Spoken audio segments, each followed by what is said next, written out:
तो सत्ता में सबसे पहले बात करते हैं ऐसी दो खबरों की जिनमें पाकिस्तान के लिए असीम दर्द है। पाकिस्तान के आतंक चरित्र की कहानी है। पूरी दुनिया में पाकिस्तान को एक्सपोज करने वाला सच है।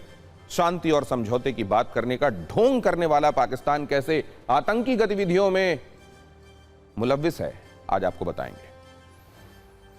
पहली खबर पुलवामा आतंकी हमले से जुड़ी हुई, जिसका सीधा संबंध पाकिस्तान से था। आज पुलवामा हमले के मास्टरमाइंड की पीओके में हत्या की गई है।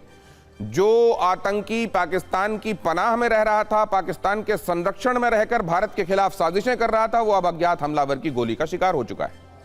ये कैसे हुआ, इसकी पूरी कहानी कुछ तस्वीरों के साथ हम आपको दिखाएंगे। दूसरी खबर पहलगाम आतंकी हमले से संबंधित एनआईए की जांच में उसकी चार्जशीट में पाकिस्तान को एक्सपोज करने वाली जानकारी है। नए राज हैं।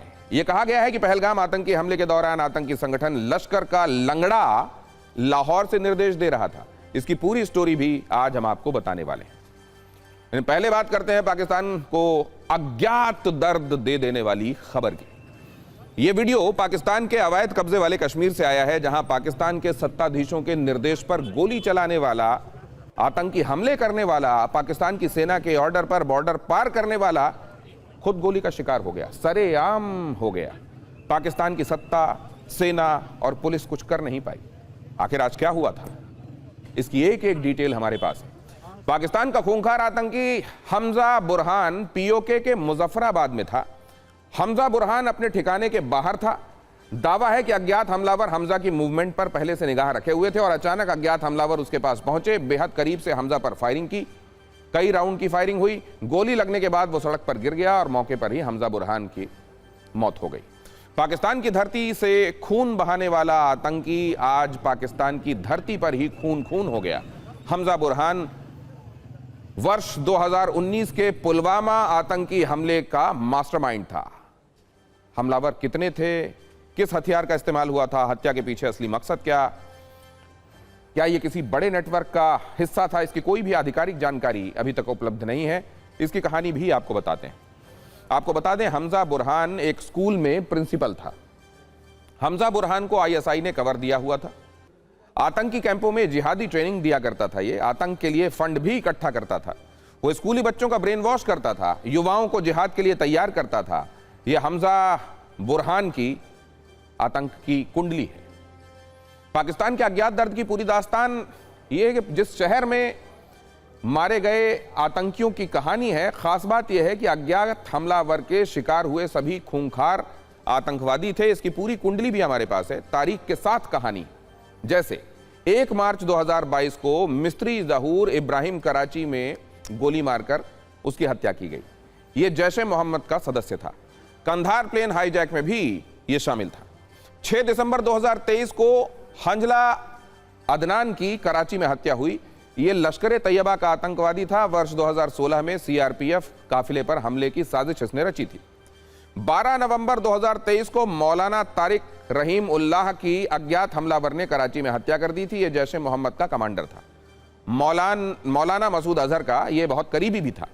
9 नवंबर 2023 को अकरम खान को खैबर पख्तूनवा के बाजावर में अज्ञात हमलावरों ने गोली मार दी थी। यह लश्कर के भर्ती नेटवर्क से जुड़ा हुआ था। 20 अक्टूबर 2023 को दाऊद मलिक की उत्तरी वजीरिस्तान में हत्या हुई थी। यह भी कई आतंकी संगठनों से जुड़ा हुआ था, मसूद अजहर का करीबी था। 11 अक्टूबर 2023 को मुल्ला बहौर उर्फ होर्मुज की हत्या बलूचिस्तान के केच इलाके में हुई थी। यह आईएसआई के लिए काम करता था।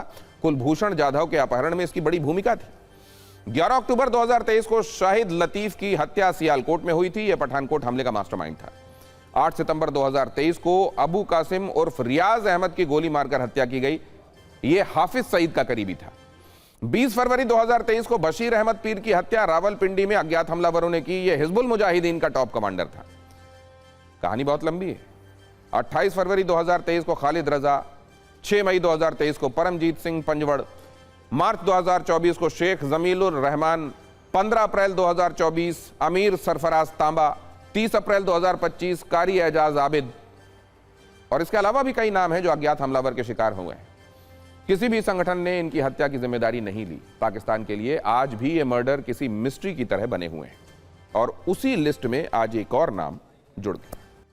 और अब पाकिस्तान को दर्द देने वाली दूसरी खबर की भी चर्चा कर लेते हैं। पहलगाम आतंकी हमले को लेकर कई नई जानकारियां सामने आई हैं। एनआईए चार्जशीट में पाकिस्तान कनेक्शन का पर्दाफाश हुआ है।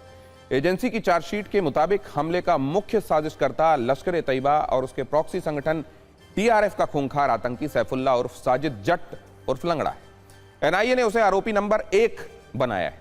लंगड़ा को मोस्ट वांटेड आतंकियों की सूची में डाला गया है। जांच एजेंसी के मुताबिक पाकिस्तान के लाहौर में बैठा साजिद जट ही हमले में शामिल तीनों आतंकियों का हैंडलर था। वो लगातार उनसे संपर्क में था और रियल टाइम उन्हें निर्देश और लोकेशन भेज रहा था।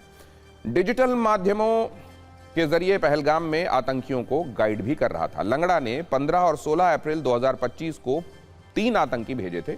तीनों आतंकियों ने पर्यटकों की आवाजाही, सुरक्षा बलों की मौजूदगी की रेकी की थी। 2 स्थानीय निवासियों ने आतंकियों को पनाह दी थी। एनआईए चार्जशीट आतंकियों के लिए खाना पहुंचाने वाले लोगों का भी जिक्र करती है।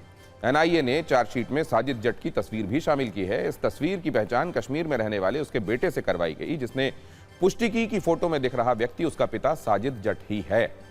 जांच में सामने आया है कि साजिद जट के पैर में गोली लगी थी, जिसके बाद उसकी एक टांग काटनी पड़ी थी। वो नकली टांग यानी प्रोस्थेटिक लिम्ब का इस्तेमाल करता है, इसी वजह से उसे लंगड़ा यह नाम मिला है। एनआईए के मुताबिक साजिद साल 2005 में घुसपैठ कर जम्मू कश्मीर आया था। उसने दक्षिण कश्मीर खासकर कुलगाम इलाके में रहकर स्थानीय युवाओं का ब्रेन वॉश किया था और लश्कर का बड़ा OGW नेटवर्क तैयार किया था।